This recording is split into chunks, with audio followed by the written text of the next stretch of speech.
মহিলাদের জান্নাতে যাওয়ার জন্য কাজ হলো চারটি। এক নম্বর হলো নামাজ। এক নম্বর কি? একটা মেয়ে ছেলের নামাজ ফরজ হয় কত বছর বয়সে? মোটামুটি ও দুটো তিনটে ছেলে হয়ে গেলে তবে কি, তাই তো? কবে কবে মেয়ে ছেলে সাবালিকা অ্যাডাল্ট হয় শরিয়াতের দিক দিয়ে কবে? আমাদের ভারতবর্ষের আইন 18 বছর। কি শুনছেন?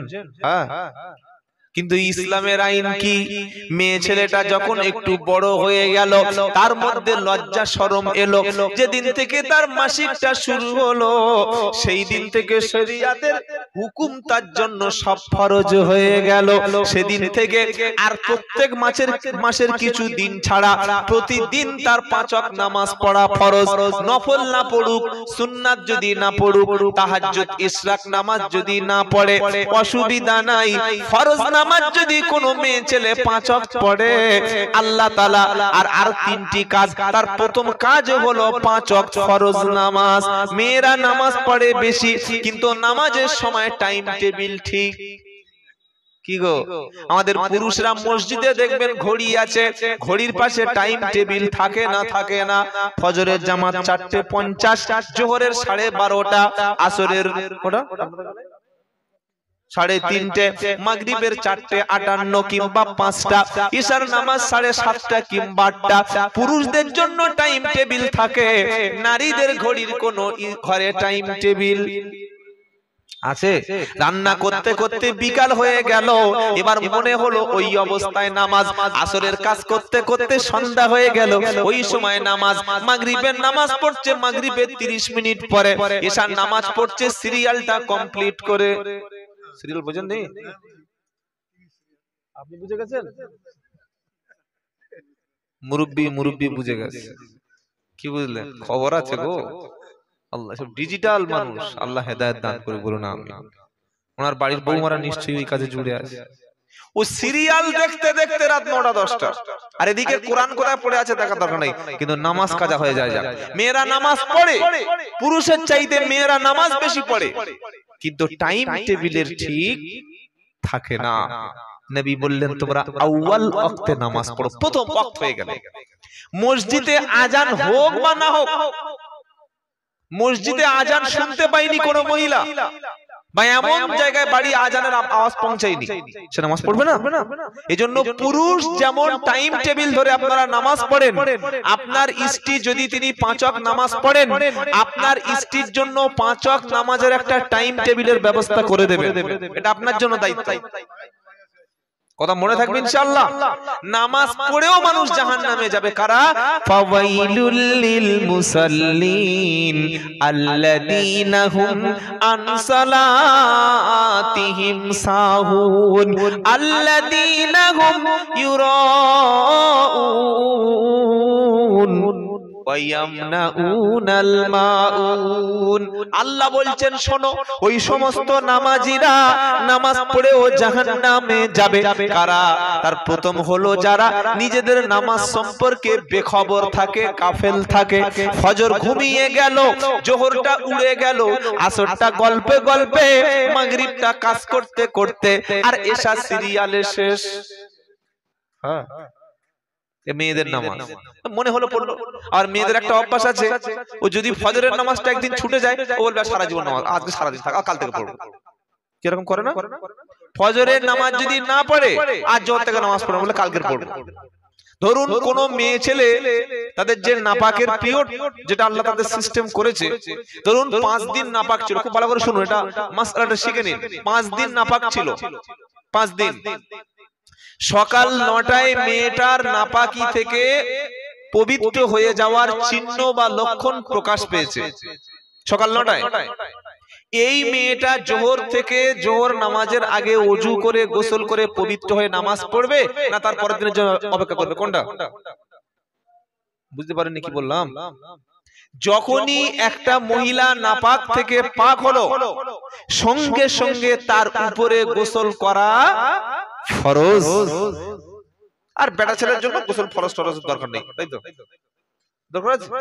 আরে শ্বশুর বাড়ি গিয়েছে শীতকালে, নতুন বিয়ে করে 1 সপ্তাহ ঘর থেকে বার হয়নি, 1 সপ্তাহ। টানা এক সপ্তাহ। তখন ওই পাড়ার ছেলেরা বলছে, ওই মুরব্বী চাচাকে বলছে, তোমার জামাই এসছে না?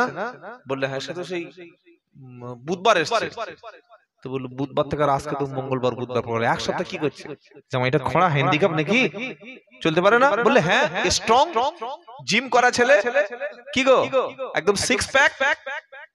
তো বললে সব যদি হয় সিক্স প্যাক, মানে ওই ব্যায়াম করা ছেলে, ক্যারাটে ম্যান, তা ওই পাশে 100 মিটার মসজিদ নামাজ পড়তে আসে না? কি ব্যাপার, কখন ঘুম থেকে ওঠে? বলে না বাবা, আমার জামাই একটু পরিশ্রম করার লোক তো, বেলায় কি পরিশ্রম করে একবার বুঝালো। বেলায় ঘুম থেকে ওঠে, একদিনও গোসল ফরজ গোসল করে না, পাক। এই অবস্থায় যদি কোনো বাচ্চা জন্মগ্রহণ করে, ওই বাচ্চাটা কি একজন নেক বাচ্চা হতে পারে? পারে না। আজকের আমরা আমাদের সমাজে আর কোনো ভালো আলেম আসছে না, যোগ্য ব্যক্তি আসছে না, আমরা আর ভালো নেককার মানুষ পাচ্ছি না। কেন? আমাদের ইস্টিদের, আমাদের নতুন যে প্রজন্ম ছেলেগুলি, এরা ইসলামের বিধি বিধান মেনে চলার চেষ্টা করছে না।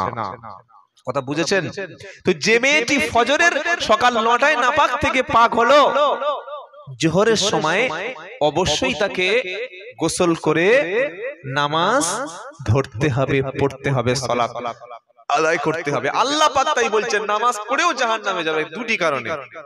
কি? আল্লাযীনা হুম আন সালাতিহিম সাহুন। যারা মা এসেছেন, ওয়াক্ত হয়ে যাওয়ার সাথে সাথে, আজান হয়ে যাওয়ার সাথে সাথে, যত কঠিন কাজ থাকুক না কেন, কাজটাকে থামিয়ে তুমি সঙ্গে সঙ্গে নামাজে দাঁড়িয়ে যাও। আজকে ছেলের জন্য, মেয়ের জন্য, সংসারের জন্য, সবার জন্য এত পরিশ্রম করছো, আজকে রাতে যদি তোমার মৃত্যু হয়, এতক্ষণ তোমার জায়গা হবে কবর। তোমার সংসার পড়ে থাকবে, থালা বাসন প্লেট পড়ে থাকবে, ঘর বিল্ডিং সবকিছু পড়ে থাকবে, স্বামী বেশি দিন কাঁদবে না।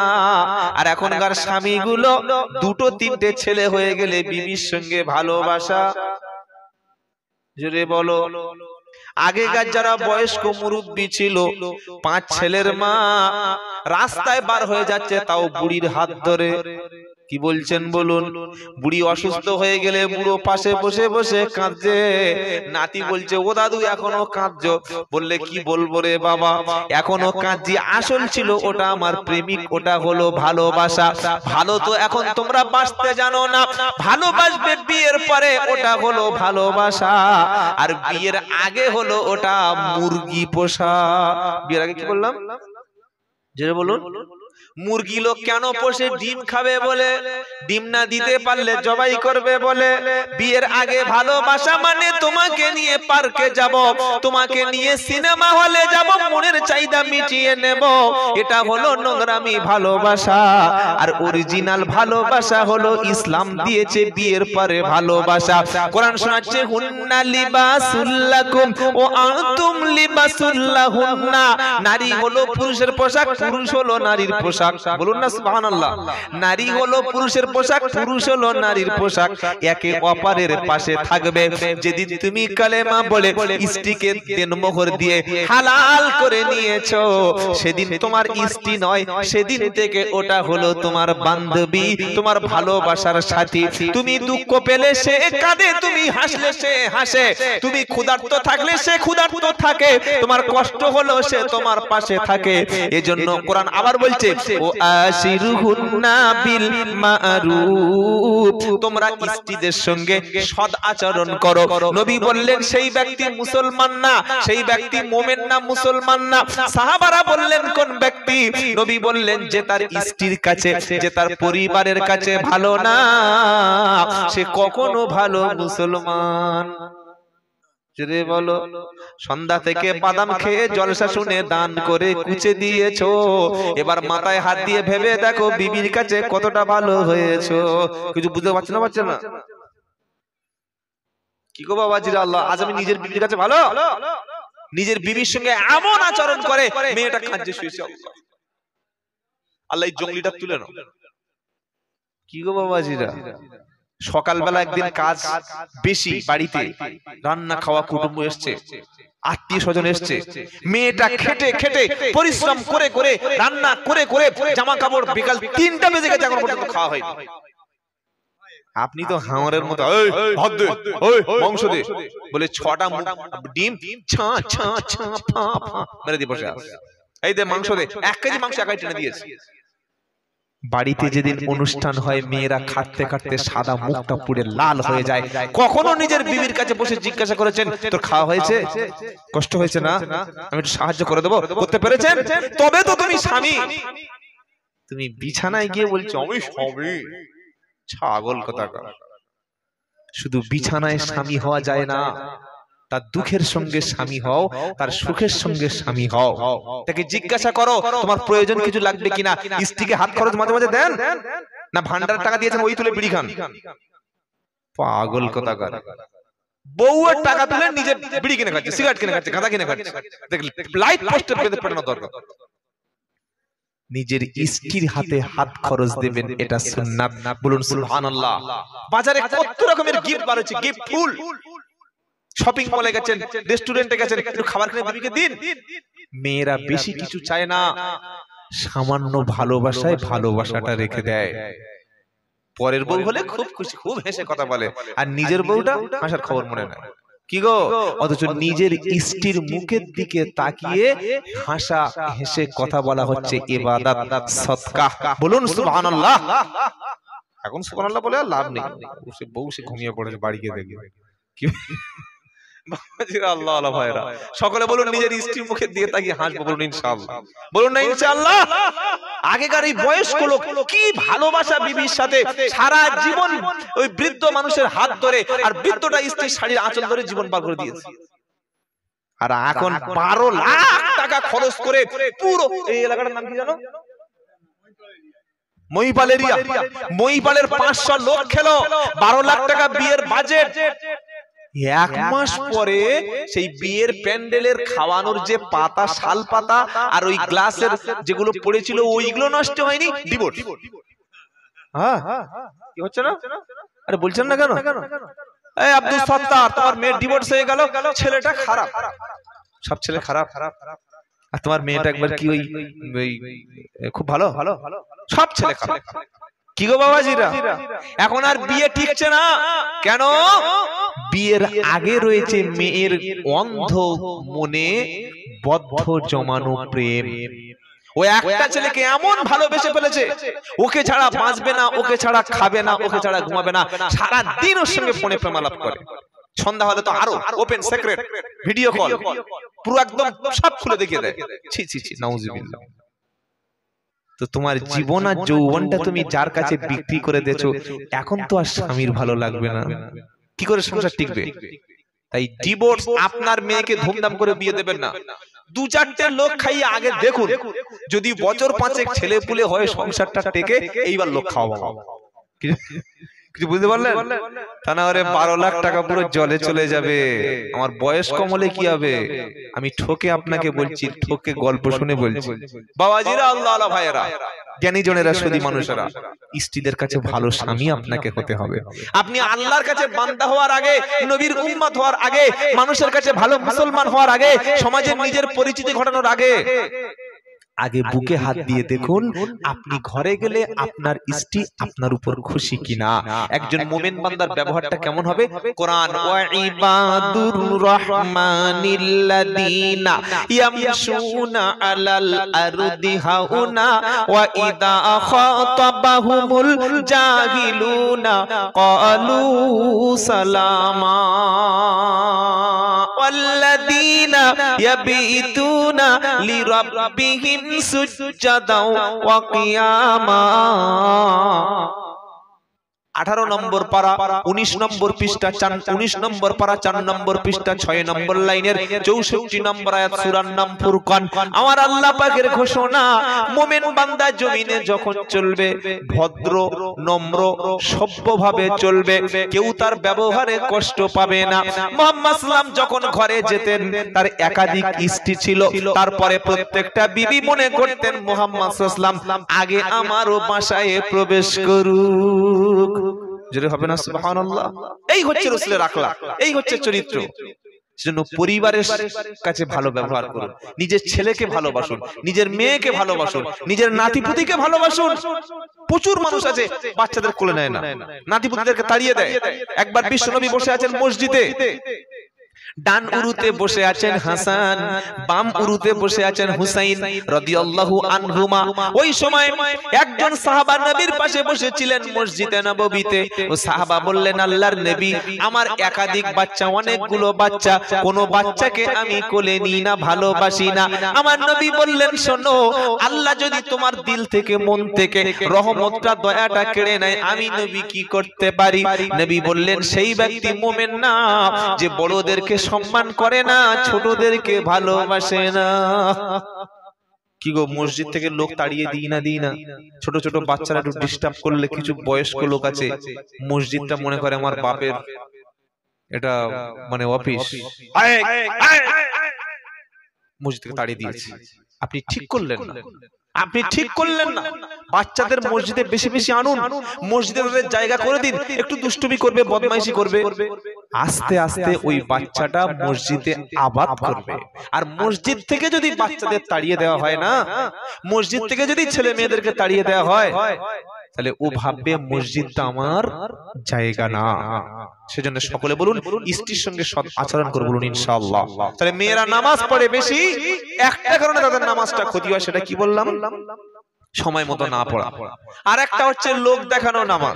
কি গো, জীবনে নামাজ পড়ে না, কেউ মারা গেছে, মৃত্যু বাড়িতে গিয়ে জানাজার নামাজ পড়ছে, আছে না নেই? আবার নামাজ মেয়েদের নষ্ট হওয়ার একটা কারণ শুধুমাত্র শাড়ি পরে নামাজ পড়া। আমি একাধিকবার একাধিক প্রোগ্রামে বলেছি, আমার বক্তব্যটা অনলাইনে অনেক আছে, যে শাড়ি পরে কেন নামাজ হবে না। কোন মহিলা যদি শুধু শাড়ি পরে, শাড়ি অ্যাকচুয়ালি মুসলমান মহিলাদের পোশাক না, এটা কাদের পোশাক? মুশরিক পৌত্তলিকদের পোশাক। তবে পড়তে পারে, অসুবিধা নাই, কিন্তু ঈমান ইসলামের দৃষ্টিতে ইজ্জত, আব্রু, সতীত্ব, ফরজ পর্দার জন্য সবচাইতে বেস্ট চয়েস হলো সালোয়ার কামিজ।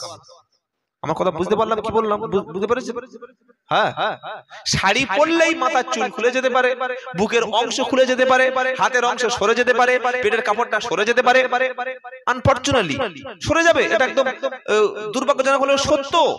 নিজের সতীত্ব হেফাজত করা শাড়ি পরে খুব কঠিন ব্যাপার। এই জন্য নবীর স্ত্রীরা সবসময় এই জাতীয় পোশাক পরতেন, সালোয়ার কামিজ টাইপের, ওড়না, পাজামা এইগুলো পরতেন। তো আপনার বাড়ির মহিলা, আমার বাড়ির মহিলা অধিকাংশ নামাজ পড়ে, কিন্তু শাড়ি, শুধু শাড়ি পরে নামাজ পড়ে, মাথার চুলটা সেজদার সময় খুলে যায়, হাতের অংশটা খুলে যায়, কপালের অংশটা খুলে যায়, পেটের কাপড়টা, পিঠের কাপড়টা অসতর্ক মুহূর্তে সরে যায়। ওই সরে গেল মানে ফরজটা তরক হয়ে গেল, নামাজটা নষ্ট হয়ে গেল।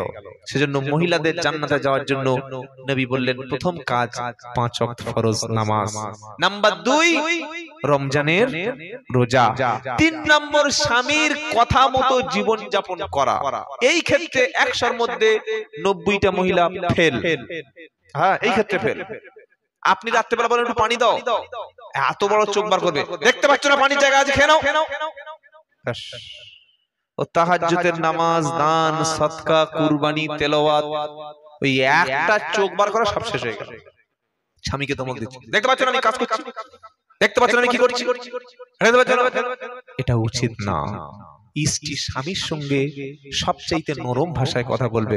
আর আমরা কি করব? স্ত্রীকে এই যে কি গো, ইচ্ছা মতো মেরে পিটে একদম চামড়া করে নেবো, তাই তো নাকি?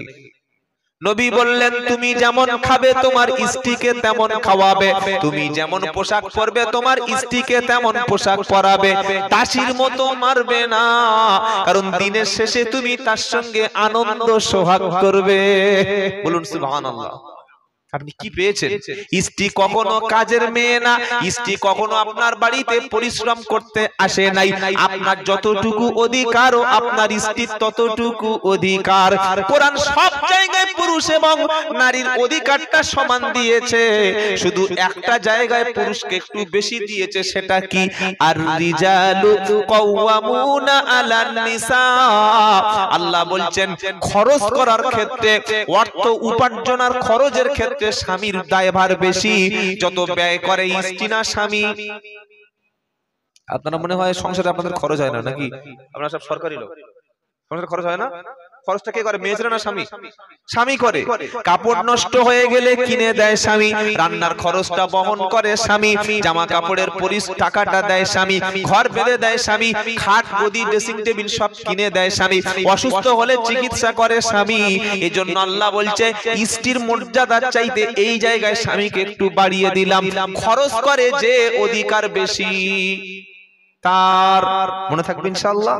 এই জায়গা আল্লাহ নারী চাইতে পুরুষকে একটু বেশি দিয়েছেন, যে তোমরা স্বামীর আনুগত্য করো।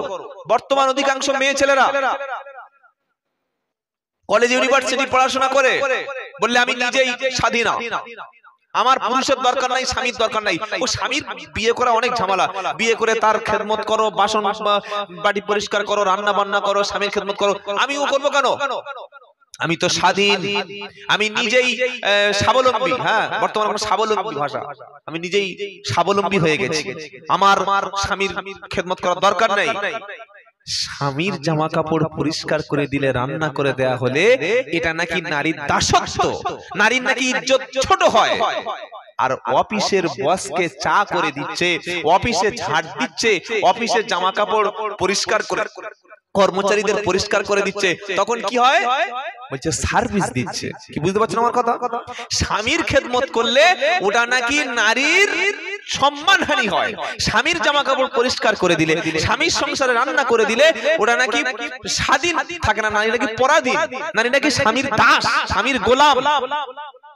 এই যখন আপনারা ফ্লাইটে ট্যুর করেন, মানে প্লেনে যারা যান, দেখবেন এয়ার হোস্টেস যারা আপনাকে একটু স্যান্ডউইচ দিল, একটু কফি দিল, চা দিল, মিষ্টি সুরে প্লেনের মধ্যে যখন আমরা যাই, সফর করি, চা এনে দিল, কফি এনে দিল, স্যান্ডউইচ এনে দিল, কি করে না করে না? তারপরে এগুলো ওই একজন ঘুমাচ্ছে, ধরুন সিটে দিয়ে কোমরে বেল ঘুমাচ্ছে, এক্সকিউজ মি স্যার, স্যার ও খাবে না, sir sir please please please. কি গো, পরপুরুষের পরের লোকের মুখে স্যান্ডউইচ তুলে দেওয়া, তার খাবারের পরিবেশন করা, খাবারটা নষ্ট করে সেটা আবার নির্দিষ্ট জায়গায় ফেলে দেওয়া, চা করে দেওয়া, কফি করে দেওয়া, অফিসে হোক কর্মসংস্থানে হোক, এটা মেয়েরা নাকি স্বাবলম্বী। আর এই কাজটা স্বামীর করলে সেটা নাকি পরাধীনতা। এই কুহুরি, এই বেঈমানি, এই বিশ্বাসঘাতকতা, এই নাফরমানিটা ইহুদি খ্রিস্টানরা মুসলমানদের মধ্যে শিখিয়ে দিয়েছে। তারা শিখিয়েছে স্বামীর খেদমত করা যাবে না, স্বামীর খেদমত মানে পরাধীনতা, স্বামীর জামা কাপড় কাচা মানে পরাধীনতা। তুমি অফিসে যাও, তুমি স্বাধীন নারী, তুমি ইনকাম করতে পারো, তুমি এমএসসি, তুমি এমকম, তুমি এমটেক, তুমি বিটেক, তুমি ডব্লিউবিসিএস অফিসার, তুমি একজন শিক্ষিত নারী, তুমি চাকরি করতে পারো, তুমি কেন স্বামীর খেদমত করবে? কি গো, তুমি রান্না বান্না করতে পারো, তুমি অফিসে কি কাজ করবে, তোমার মাসের শেষে 50,000 টাকা বেতন হবে, তুমি অফিসের বসের খেদমত করো, তার সার্ভিস দাও, তার খুশি করো, তার মুখের কাছে গিয়ে হাসো। কিন্তু ইসলাম বলছে না। নারীর জন্য কি বললে জানেন? অকরনা ফি বুয়ুতিকুন্না ওয়ালা তাবাররাজনা তাবাররুজাল জাহিলিয়াতিল উলা। আল্লাহ বলল নারীরা ঘরের মধ্যে থাকো, ঘরটাই তোমাদের জন্য সবচাইতে সেফ জোন। বলুন সুবহানাল্লাহ। চট্টিখানি ব্যাপার না, নারীদের জন্য ঘর হলো সবচাইতে সেফ। ও বলতে গেলে নিজে ধরা পড়ে যাবে, কারণ তো গুটকা খায়, শান্তি খায়। এমন অনেক বক্তা আছে মুখের মধ্যে গুল না দিলে বক্তব্য করতে পারে না, এমন অনেক বক্তা আছে মুখে শান্তি না দিলে বক্তব্যই হয় না। তাহলে আপনি নিজেই কেন হারাম বললাম? আল্লাহ বলছেন ওয়ালা তুলকু বিআইদিকুম ইলা তাহলুকা। দ্বিতীয় পারা সূরা বাকারায় আল্লাহ বলছেন তোমরা তোমাদের হাতগুলোকে ধ্বংসের মধ্যে ফেলে দিও না। যারা এই গুটকা, তেরেঙ্গা, শেকর, খৈনি, জর্দা খায়, এর মধ্যে থাকে বিষ। বিষটার নাম কি? নিকোটিন। নিকোটিনটা কি? এটা খাওয়ার পরে মানুষের শরীরে আস্তে আস্তে স্লো পয়জিং ভাবে ক্যান্সার দেখা যায়। আপনি তো নিজেই খেয়ে নিচ্ছেন, নিজেই নিজের ক্যান্সার ডেকে আনছেন। পারা নাম্বার 15 পৃষ্ঠা নাম্বার 3 লাইন নাম্বার 13 আয়াত নাম্বার 27 সূরার নাম বানী ইসরাইল। আল্লাহ বলছেন ইন্নাল মুবাদদিরিনা কানু ইখওয়ানা শায়াতিন, নিশ্চয়ই যারা প্রয়োজন ছাড়া অতিরিক্ত খরচ করে তারা শয়তানের ভাই। বিড়ি, সিগারেট, খৈনি, জর্দা, শান্তি, গুটকা, আপনি ডাক্তারকে ডেকে এনে জিজ্ঞাসা করুন, আমি আব্দুল্লাহ জুবায়ের চ্যালেঞ্জ করছি যে এর মধ্যে যদি 1% লাভ থাকে আপনি আমাকে এই সবার সামনে কান দুটো ধরে বলে দেবেন এই যার নেশা আছে প্রত্যেকের মধ্যেই নিকোটিন রয়েছে, এটা ক্ষতি। আল্লাহ কি বলছেন? প্রয়োজন ছাড়া অতিরিক্ত খরচ করো না। তাহলে আপনি টাকা দিয়ে ক্ষতির জিনিস কিনে খাচ্ছেন, এটা হালাল হলো না হারাম হলো? অপচয় হলো, মানে হারাম। আপনি অপচয় করছেন টাকা। 5 নম্বর পারা 2 নম্বর পৃষ্ঠা 3 নম্বর লাইন 29 নম্বর আয়াত সূরার নাম নিসা। আল্লাহ বলছেন ওয়ালা তাকতুলু আনফুসাকুম, তোমরা তোমাদের নিজেদেরকে ক্ষতি করো না, নিজেদেরকে হত্যা করো না। সুইসাইড করা হারাম। অনেক মেয়ে আছে, অনেক স্বামী আছে, অনেকে প্রেম করতে গিয়ে শেষে গার্লফ্রেন্ড পায় নাই, বয়ফ্রেন্ড পায় নাই, বিষ খেয়ে নিয়েছে, গলায় দড়ি দিয়েছে। হয় না? হয় না? আল্লাহ বলছে এটা হারাম। তো যারা তামাক, খৈনি, জর্দা, তেরেঙ্গা, সিগারেট, মদ, বিড়ি খেয়ে নিজের জীবনটা ধ্বংস করে দিচ্ছে, হারাম করছে না হালাল করছে? তো সব বক্তা বলবে না আপনাকে এটা হারাম। কেন বলবে না? ও নিজেই শান্তি খায়, নিজেই জর্দা খায়, নিজেই তামাক খায়। ছি ছি ছি ছি। এজন্য বক্তাকে আমল দেখুন, নামাজ পড়ে কিনা, তার মধ্যে হালাল হারাম বাদ বিচার করে কিনা।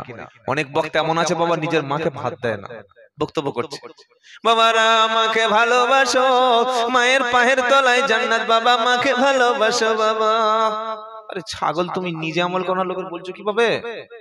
কি গো, নিজের মধ্যে যেটা আমল নাই সেটা মানুষকে বলো না, এটা কোরআনে আল্লাহ বলে দিয়েছে। ইয়া আইয়ুহাল্লাযীনা আমানু লিমা তাকুলুনা মা লা তাফআলুন। সূরা সাফের 2য় আয়াতে আল্লাহ বলছেন হে বিশ্বাসী ইমানদারেরা, তোমরা সেই কথাটা কেন মানুষকে বলো যেটা নিজে আমল। কি গো, নিজে যেটা করো না সেটা মানুষকে কখনো বলো না। আতা আমরুনান নাসা বিল বিররি ওয়া তানসাউনা আনফুসাকুম ওয়া আনতুম তাতলুনাল কিতাব আফালা তাআকিলুন। এটা প্রথম পারা সূরা বাকারার 44 নম্বর আয়াতে আছে। আর আল্লাহ পাক বলছে এই কথাটা আল্লাহ ইহুদিদের সম্পর্কে মুসলমানদেরকে বলছে।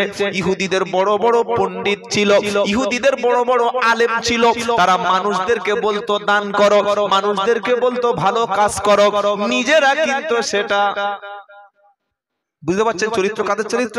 এই চরিত্র আজকের মুসলমানদের মধ্যে এসেছে। আমরা মানুষকে বললাম সালাত আদায় করো, নামাজ পড়ো, কোরআন পড়ো, ভালো খাও, হালাল খাও, সত্য কথা বলো, মিথ্যা বলো না। আর ওই চরিত্রগুলো যদি আমার মধ্যে থাকে, ইহুদিদের সঙ্গে আমার মিল আছে না নাই? জোরে বলেন। আল্লাহ পাক তাদের নিন্দা করছে। আতা আমরুনান নাসা বিল বিররি ওয়া তানসাউনা আনফুসাকুম ও আনতুম তাতলুনাল কিতাব আফালা তাকিলুন।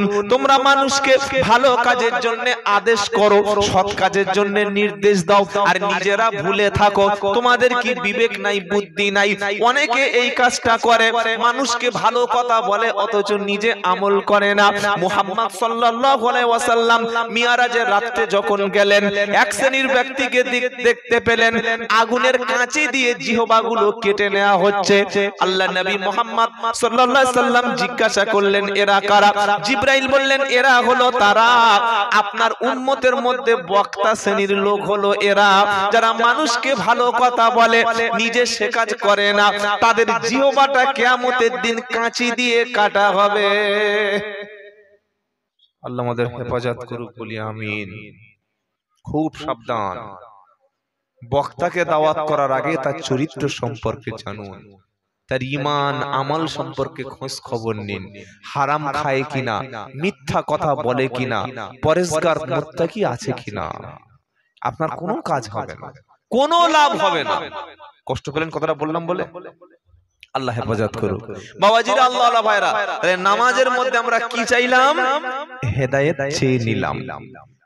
আবার হেদায়েতের জন্য স্পেশাল একটা দোয়া আছে, পারা নাম্বার 3, সূরার নাম আল ইমরান। আল ইমরান সূরা 3 পারায় যে পৃষ্ঠায় কোরআনের শুরু হচ্ছে ওই পৃষ্ঠার একদম শেষের দিকে আয়াতটা আছে। যারা কোরআন পড়েন একটু দেখবেন, সূরা আল ইমরান কি আছে? হেদায়েত চাইতে হয় আল্লাহর কাছে।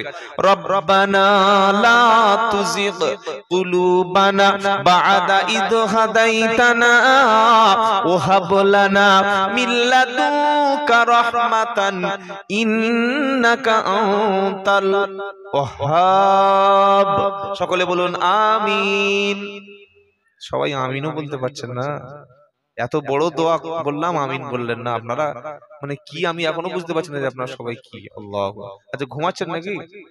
দুই একজন ঘুমাচ্ছে, হবে না? দেখি তাকবীর দিন, লিল্লাহি তাকবীর। কি আওয়াজ হয়েছে? দিনাজপুরের মানুষের এত স্লো আওয়াজ কি করে হবে? লিল্লাহি তাকবীর। আর পিছনে যারা ইয়ং ভাই আপনারা কি দেখছেন যে সামনে যায় হোক পিছনে চলুক। সিপিএম, তৃণমূল, কংগ্রেস, যত দল মত আছেন, বাপ ছেলে ভাই একসাথে মিল করে বলেন লিল্লাহি তাকবীর। তাও হয়, কিছু লোক চুপচাপ আছে। আল্লাহর নাম কেন জোরে বলছি জানেন? আমাদের জন্ম থেকে মৃত্যু পর্যন্ত এই একটা স্লোগান হচ্ছে শ্রেষ্ঠ স্লোগান। কি গো? জন্মের পরে কানে কি হয়? আজান। আর মৃত্যুর পরে কি হয়? জানাজা লাশ পুড়িয়ে দেওয়া হয়। জানাজার নামাজ কি দিয়ে শুরু হয়, শেষ হয় কি দিয়ে? আল্লাহ দিয়ে। তাই কবি কি বলছে? জন্মের পরে কানে আজান কি দেয়নি, তুমি মুসলমান ছাড়া হওনি।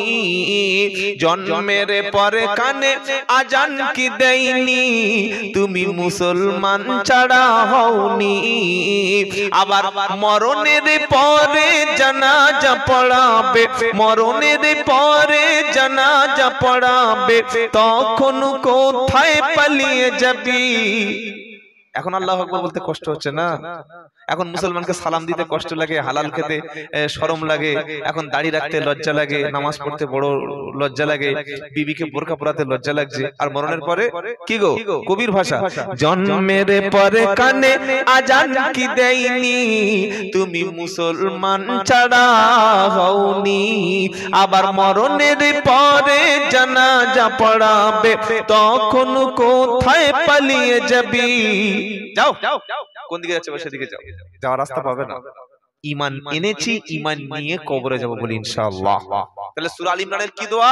রব্বানা লা তুজিগ কুলুবানা। আল্লাহ বলছেন তুমি আমার কাছে দোয়া চাও।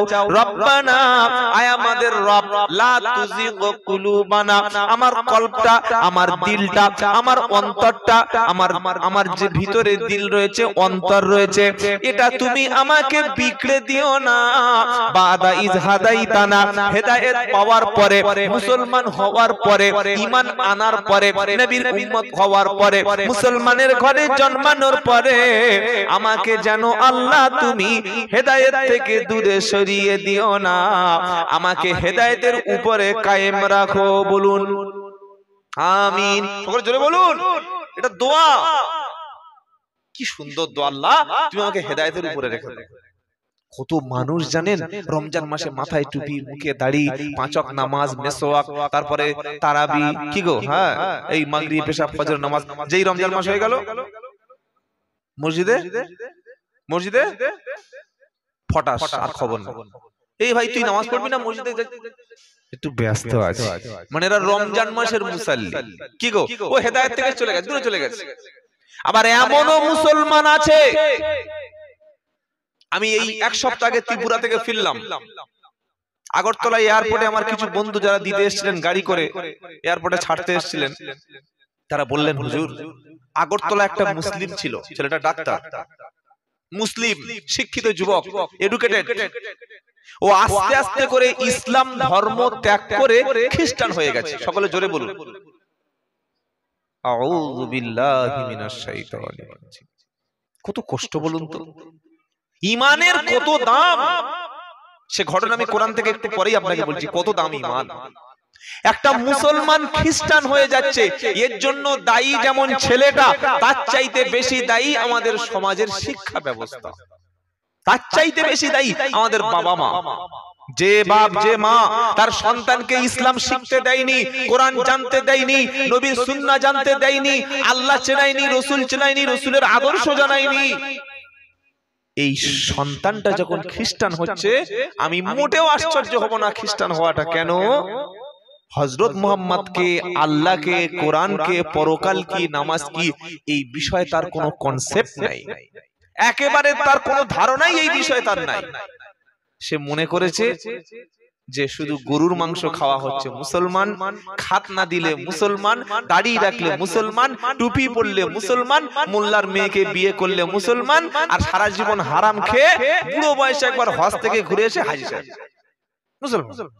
কি না, মুসলমান হওয়ার অর্থ হলো আল্লাহর কথা মতো, রসুলের তরিকা মতো আপনাকে চলতে হবে। আল্লাহ যা বলেছেন প্রত্যেকটি কথা অনুযায়ী, নবী মুহাম্মদ সাল্লাল্লাহু আলাইহি ওয়াসাল্লাম যেভাবে চলেছেন, যেভাবে ঘুমিয়েছেন, যেভাবে খেয়েছেন, প্রত্যেকটা কথা অনুযায়ী আপনাকে চলতে হবে, তবে আপনি মুসলমান। ও খ্রিস্টান হয়ে গেছে। আমি বললাম ওকে তাহলে সমাজ বলে, সমাজ বয়কট করে দিয়েছে। ও এখন খ্রিস্টানের মেয়ে এখন ভালো একটা পেয়ে গেছে, বিয়ে করবে, একটা বিশাল ফ্ল্যাট দিয়ে দিচ্ছে, কয়েক লাখ টাকা দিয়ে দিচ্ছে। এই হচ্ছে ঈমান।